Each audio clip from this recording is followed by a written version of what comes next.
আজকে আমি পালং শাক ভাজি করব ইনশাআল্লাহ। তেল দিয়ে নেব, পেঁয়াজ, কাঁচামরিচ, রসুন দিয়ে ভালো করে নাড়তে হবে।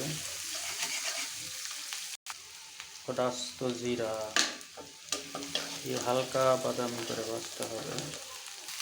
পালং শাক দিয়ে দেব,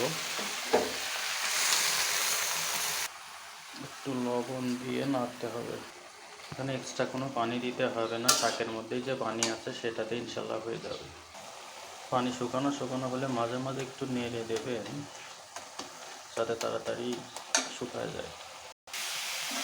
পানি শুকায় গেলে ভালোভাবে নাড়বেন যাতে নিচে পুড়ে টুড়ে না যায়। আলহামদুলিল্লাহ আমার শাক ভাজি হয়ে গেছে। আপনারা বাসায় ট্রাই করতে পারেন, খুবই সহজেই শাক ভাজি করতে পারেন।